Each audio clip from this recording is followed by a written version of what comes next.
Hi everybody, it's 314 Reactor, and today we're looking at 3DMark with the latest version of Intel's XeSS. They have a test now for XeSS version 1.3.1, which comes with a whole bunch of extra scaling modes, such as Ultra Quality and Ultra Quality Plus, as well as a native scaling, which is applying the anti-aliasing without any upscaling, which is very similar to NVIDIA's DLAA. Now this will work with any modern card that can run DirectX 12 with shader model 6.4. So I'm going to be running it on my RTX 4090, and we're just going to see what the performance is. And also we are going to look at some of the different quality levels. There's kind of a preview here. You can already see that you've got TAA with its usual classic blur. XeSS 1.2 looks a lot cleaner, and then 1.3.1 looks even cleaner still. So we're going to go through the benchmark, we're going to look at the visuals, and then we're going to do some comparisons between the performance rate differences, and then we are going to do a bit of a deeper dive into frame on frame comparisons. This is really cool. It's good to have some competitiveness within the realm of machine learning based upscaling. You've got AMD's FSR, you've got Intel's XeSS, and you have NVIDIA's DLSS. Now, FSR and XeSS will run on any modern card as far as I'm aware. Like I said, shader model 6.4 should do the trick with the latest operating system, of course. So it's good to have stuff that's available for everybody. So let's dive in. So once you've downloaded the latest update for 3DMark, you just need to scroll down and go into the feature test section. And then we go to Intel XeSS feature test. And you can see here the settings for 1, 1.10, 1.2, and 1.3.1. Now 1.3 was released on the 4th of April in 2024, and you have the details here of all the new things it added, which have been pretty much explained within the 3DMark article. All of this will be linked in the description, by the way. And then you have July 18th XeSS SDK 1.3.1, which has some bug fixes and stability improvements. So again, you can view the repo here as well as all the latest releases under Intel's GitHub. So what we're going to be doing is we're going to be using Ultra Quality 1.3x scaling, which of course means we're rendering at a much higher internal resolution and then scaling by 1.3x to get to the resolution that we're at. XeSS 1.00, 1.11, and 1.20 all have these standard 4 selections, and then when you go up to 1.3.1, it goes all the way from ultra performance 3x scaling, performance 2.3x scaling, to balanced quality, then to ultra quality plus, which is the equivalent of quality on the previous ones, 1.3x scaling, and then native anti-aliasing, which I believe is the setting that will just do the anti-aliasing without any upscaling. So that should give the best result in terms of image quality. So we've already seen at the beginning of the video how XeSS 1.3.1 looks versus TAA, and now what we're going to do is just do those same settings but then run it with 4K ultra quality 1.3 times on XeSS 1.0.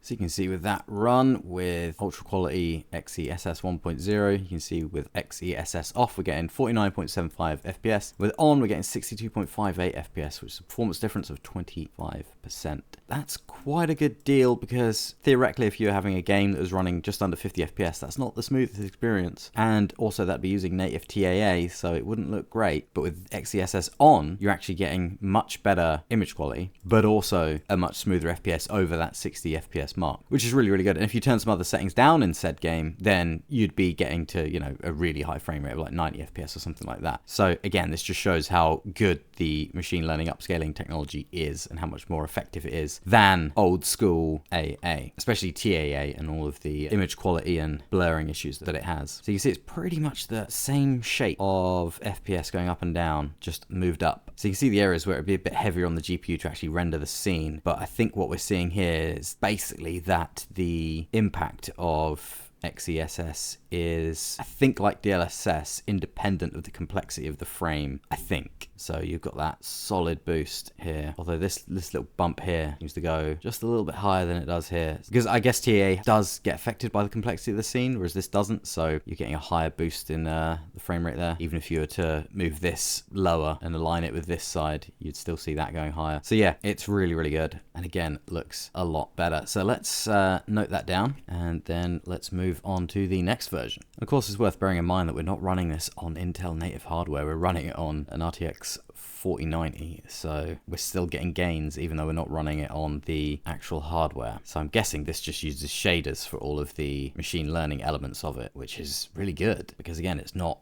like NVIDIA where they're locking you down to one ecosystem. So it's a really positive move, I think. Hopefully one day this sort of thing becomes the norm and you don't have to have a specific graphics card to get the sort of outcome you need from machine learning upscaling. I think with DirectX 12 they're working on some ways that you can actually abstract all of this under DirectX 12 API and just have DirectX 12 upscaling, and it'll just select the best one for your hardware underneath the hood. It's kind of like DirectX and Metal and S3 back in the late 90s. Eventually it will just become sort of one or two APIs abstracted at a higher level, and you won't really have to think about what hardware you're buying anymore. Anyway, let's go forward with 1.10. Again, ultra quality 1.3 times and 4K.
So here we are, similar story, 49.87 FPS to 62.68 with a 25.7% performance difference. So that's a little higher than the previous one, but possibly within margin of error. So we're going to have to do some visual comparisons after this and see what looked better. And I also noted it looked a little bit better with 1.10, a little bit more stable. And yeah, it mentions here there's performance optimization, stability improvements, and improved temporal stability. So yeah, some of the areas on the screen where there was a lot of detail looked a little less noisy with this one, so you're getting a bit of a performance improvement and also a improvement in the image quality, which is really good. Now we're moving on to 1.20, again ultra quality with 4K.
So again, 1.2 brought dynamic resolution scaling, bug fixes, stability improvements, and performance optimizations, and a bit of under the hood work.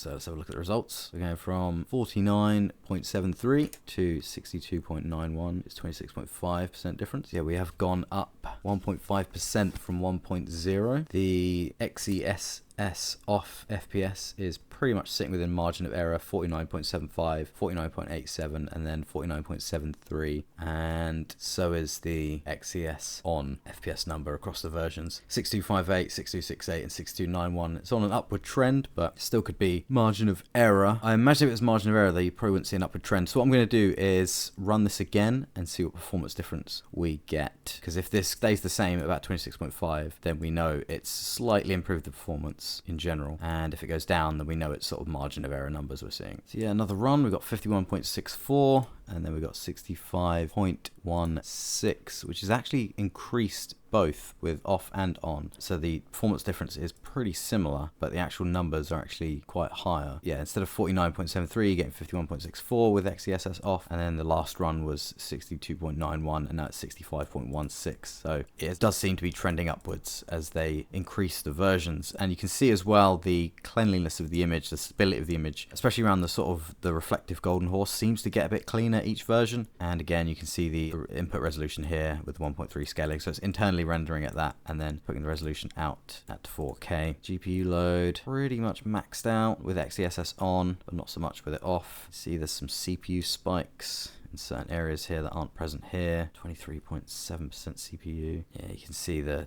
dips in the GPU result in rises in the CPU. Whereas here, because the GPU is being a lot more effectively utilized, the CPU is able to sit back a little bit more. So you've got a much smoother curve here. It's really fascinating to see. Yeah, you can see these dips here where that frame rate sort of goes up and down. That must be the more complex scene. But here, GPU just remains at absolute 100% load. Probably because the CPU has less to do in terms of dealing with the TAA as well. Could be it. So again, it's a win all round using this sort of technology. And finally, of course, we move to 1.31 with the Ultra Quality Plus setting, which is 1.3x, which is the same as the Ultra Quality on the previous ones. Show this at 4K, and we'll run that and see what results we get. So this one I'm going to be commenting over in real time, because I really want to see how good 1.31 looks with all the enhancements. Because I think XeSS has been out for 3 years now, so we should be seeing some good improvements. This is with TAA at the moment, so no machine learning upscaling or anti-aliasing. You can really see the image quality. It's still fine, but you can see it takes a bit of a battering in terms of, yeah, the edges and like reflections and stuff, instability when it's moving. And I think there's a bit more blur in the reflections there. Yeah, it's generally a bit more unstable. And the performance just isn't as good. And here we are with XeSS on with 1.31. You can already feel the frame rate being much, much better. And yeah, don't think it's quite as good as DLSS, but it's so much cleaner than TAA.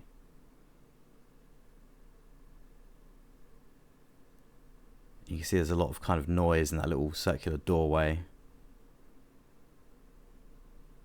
But you can see again the shapes of the items on the screen, like the robots' heads and stuff, just look a lot better. A lot less jaggedy edges. And as we move around this bit as well, this all looks a lot more temporally stable. The reflections there still blurring a little bit. That could be just the reflection though being blurry. But even that looks a little cleaner. Yeah. So it looked much cleaner overall, especially from TAA. We're going to have to do a little bit of a comparison with version 1.0 to see how far it's come. But I still think it's had some improvements just from eyeballing it. And the results are 49.8 with it off and 63 exactly with it on, with 26.5% difference, which is the same percentage difference we saw on the last one. But the XeSS off number is a little bit higher and the on number is a little bit higher as well. So we're going to run that again and see what the difference is. And if we see that change change significantly, then we know that it's margin of error. But if it stays around this same sort of area or even increases, then we know that the optimizations have indeed given a good performance gain. So here we are, 51.71 versus 49.8 previously, and 65.07 versus 63 previously. 25.8% difference. It's gone up 2.07 FPS from the last time we ran this with XeSS on. So yeah, generally this is trending upwards in terms of performance from 1.00 as we go to 1.131. Again, similar story here, a lot more smoother on the GPU use. A little bit of a dip here to 99%, bit of a jump here with the CPU, but then these little jumps could be something else, although these seem to be aligned. There's a bit of a jump there at the same sort of time, but far more of a jump with XeSS on. So interesting, there's a GPU load drop here with a smaller raise in the CPU utility, but a higher raise in the CPU utility here with no change to the GPU load. So that's really interesting. There must be something extra complex of what's going on there that needs a CPU to dive in. For whatever reason, the CPU had to do a bit more work there while the GPU stayed at 100%. So it's interesting to see how the equilibrium between these two work. Maybe the GPU load dropped because it was waiting on the CPU, and the CPU didn't have to spike so much to render the next frame, and here the GPU was crunching it faster and needed a bit more from the CPU to get the next frame, because although it was using more load, it's doing it more efficiently rather than TAA. I'm not sure, or it could just be an anomaly. Really interesting stuff. So yeah, we've gone up from 1.0 with it on to 62.58% FPS, all the way up to 131 to 63 FPS. So not a massive jump, but it looks like it is trending upwards as we go, and especially here on this rerun 65 FPS. So they are implementing optimizations and getting better as we go, which is good. And it also looks like the quality is improving as well. Now to look a bit deeper into the quality, you can use the built-in frame inspector where you can select the exact frame and the version of XeSS. You can run it. What this will do is render a number of frames out, and then it'll allow you to compare between them with TAA and XeSS. So here we are, as native rendering and TAA, and then XeSS 1.3.1 Ultra Quality Plus. It's a little bit different from NVIDIA's own iCat, but it still gives the same sort of comparison. So you can see here with TAA, quite a bit more blurry, losing quite a bit of the detail there. Over here, you're getting a little bit of a sharper image, especially here. And yeah, it's just very much quite a lot of bleeding and blurriness and losing detail around here. But here you're keeping the detail nice and sharp, not so blurred, and you're also of course getting the better frame rate. So yeah, a little bit of bleed here, that looks a little bit off, and then it's a little bit more squared off here. Patterns here, a little bit more detailed with XeSS. The marble pattern here, just generally smoother. It's maintaining the detail, but it's a little bit smoother. Some areas possibly losing a little bit of detail, but then you've got stuff like this where you've got like missing bits of the lighting here, and you know, little patch of lighting here, patch there, and it's just that's definitely where it's losing detail. And these little bits here which don't look quite right, and then you've got really smooth here where it's keeping that consistent lighting on there, even giving a bit more detail to the lighting there, smooth down there with the lighting reflecting off of that, but really broken up and missing detail here, really jagged, which isn't great, and then a lot better here. And then when you zoom out, it just looks way better with XeSS. You can see it from a distance because you can see it looks slightly more jaggedy, slightly off, and then looks way smoother here, and then you go in, yeah, look at that, look at the amount, it's almost grainy at this point, and then just far smoother here, far smoother. I mean, even if this is losing some detail at this point, this just looks better. And look at that, way smoother. It's almost as if it's like some sort of oversampling going on here, especially with this part here. It just looks, yeah, really weird. Yeah, it looks like oversampling, pixelization, loss of detail, much more consistent picture, much more consistent. That's the real key thing with, yeah, oh my god, look at this, look how much better it's dealing with that as well. It's almost like there's no anti-aliasing going on here, whereas here, you know, yeah, there pretty much is none going on there, none there, it's just all horrible. Whereas here it is anti-aliased, keeps the detail, much more consistent image, way better, keeps those specular highlights, doesn't dull them, reflections are much better as well, look at that, way grainier, way smoother, way more consistent. Yeah, far better, and you're getting, you know, 10 to 15 more FPS out of it. So that is really good. It's less pronounced up close, but even closer things like this, you're still getting that weird sort of pixelated, grainy sort of look. So yeah, not only are you getting a much more stable image, more detail, more consistent detail, you're getting a higher frame rate, which is just excellent. And so here we are with version 1, XeSS on the left, and version 1.3.1 on the right. So now we're doing direct comparison between the two, and you can see there is a visual difference there. Potentially a loss of detail there, or just actually a smoother image. Yeah, zoom out. Oh yeah, that looks way better. Look at that. That's not a loss of detail. That's just anti-aliasing the image way better. Yeah, it's really pixelated there with 1.00 and way better with 1.3.1. That's really nice. So you're not getting the huge drop in quality that you're getting from TAA to XeSS. You're just getting a little bit of a smoother image. You can tell even from a difference. Bit smoother, bit nicer. Smoother, but without being blurry. Almost makes the lighting look better as well in these distant parts. That's really, really nice. Let's go to these bits where it's really affected by the TAA previously. Let's see how 1.0 handles it versus 1.3. Yeah, it's just a bit of a smoother, more consistent image. Perhaps a slight loss of detail here, maybe. You can see like a couple little spots here. As you go across, they disappear, or at least way less pronounced. But then with 1.0, you got this smooth part here, and then it's kind of a outline around this one. So that looks from a distance. Yeah, that's interesting. Yeah, the lighting looks a lot more natural. The specular highlights look a little bit more natural. This whole area here looks a lot more cleaner. It's definitely an improvement. Like I said, it may be losing a bit of detail, but it does look better, even if you are losing that distant detail, which I don't actually think we are here. I think we're just getting a more smoothed out image and more consistent image. Even so, it just looks better from a distance. So yeah, because that looks really aliased there, and then as you go across, much better, much smoother. So yeah, you're getting performance improvements as we go up the versions, and it's looking better as we go up the versions, which is really, really good. And again, you don't need any proprietary hardware to do it. This will run on any RT compatible DirectX 12 shader model 6.4 graphics card, which is absolutely excellent. So now we're going to check out one final thing, which is the native anti-aliasing, which is rendering the entire image at 1x, so 4K, and then applying the anti-aliasing algorithm to it with no upscaling. Alright, so on the left we have 1.3.1, and on the right we have native. So the left is rendering at a slightly lower resolution than 4K, then upscaling up, then applying anti-aliasing, whereas the right is rendering natively at 4K, then applying the anti-aliasing. So you can see we've got the absolute best of both worlds here. You've got the detail being kept, but also the anti-aliasing. So yeah, you've got the sort of sharpness and all the detail of the high resolution, but without any of the jaggedy edges of TAA or the blurriness of TAA. Especially in this section here, you got a lot more detail, but it maintains that stability and consistency. It's a lot better. So look at this bit. So yeah, you can see here where the upscaling is doing something funky here. I think it could be the darker pixels around here and being upscaled up and having some sort of effect on the model, whereas that's just not present in the native version. It's got those specular highlights looking really nice, keeping the detail, but then in some ways, oddly, with a bit more blur and a little less detail, it can look a little less jaggedy in some ways. Here it looks a little bit jagged,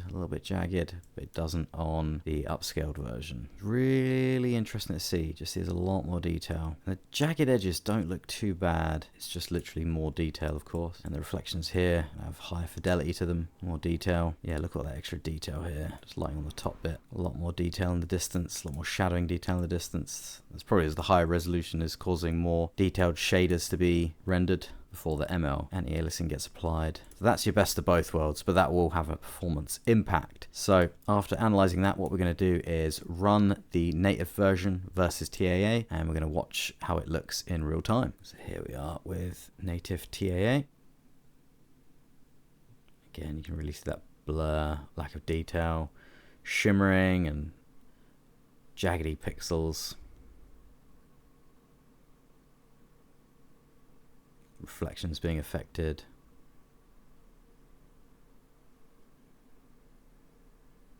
Just that kind of early 2010s look of temporal AA. Obviously it's been improved since then, but it still has that sort of effect.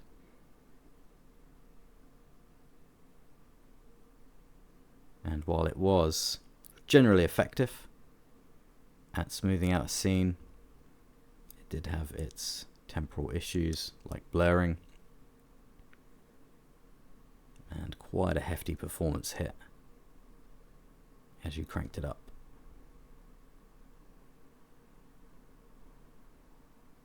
And now with XeSS on native 4K, just using the ML for the anti-aliasing. Again, the image already looks a lot better there. Way cleaner.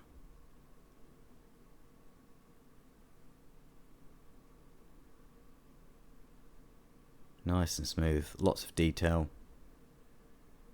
Nice reflections.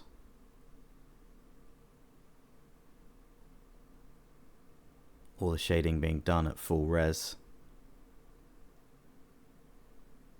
Anti-aliased beautifully.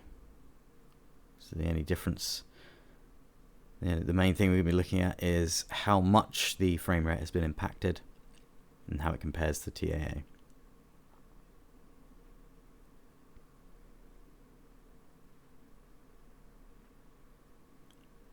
I would assume it's still going to be a little bit better than TAA.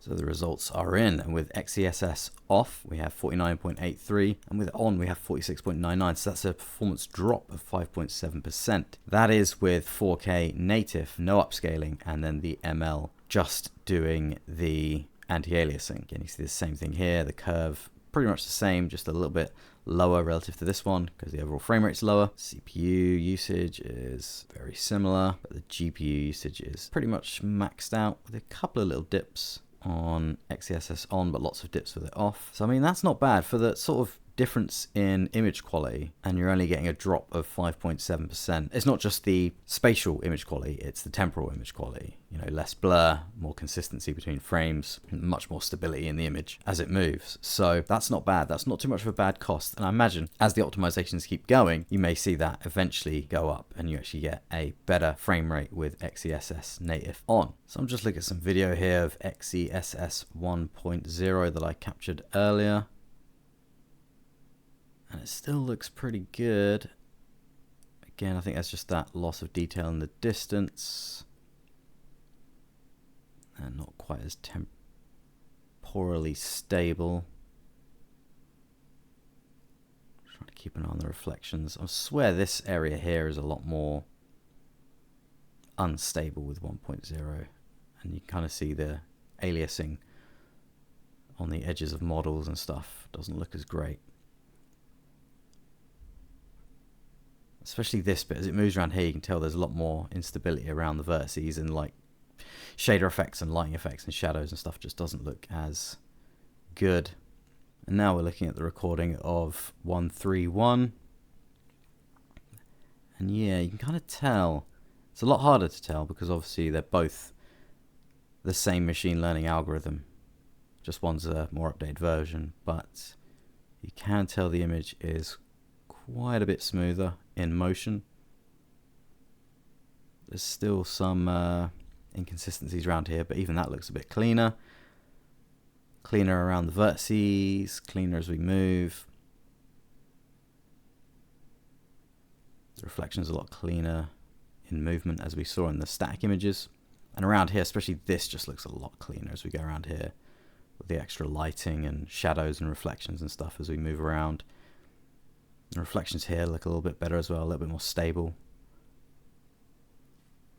So yeah, it looks like there's been a definite improvement from 1.00 to 1.3.1, and hopefully they keep going forward with it. I'm really glad that 3DMark have added XeSS feature tests, and you can flick between versions and flick between all this to compare the image quality and performance out. And it's also cool that they've added in a frame inspector. The only thing I will say about the frame inspector would be that it'd be good if it worked a little bit more like NVIDIA iCat, where you can actually slide the sort of splitter over the same image in the same place so you can see the direct difference. That would be the only difference I'd make here. So that wraps it up for this week. Thanks for watching. If you liked, leave a like. Let me know what you think in the comments. Subscribe and hit the little bell, really helps. There's always new videos on video games and technology, so stick around for that. Hope everyone's staying safe, and I will see you in the next video.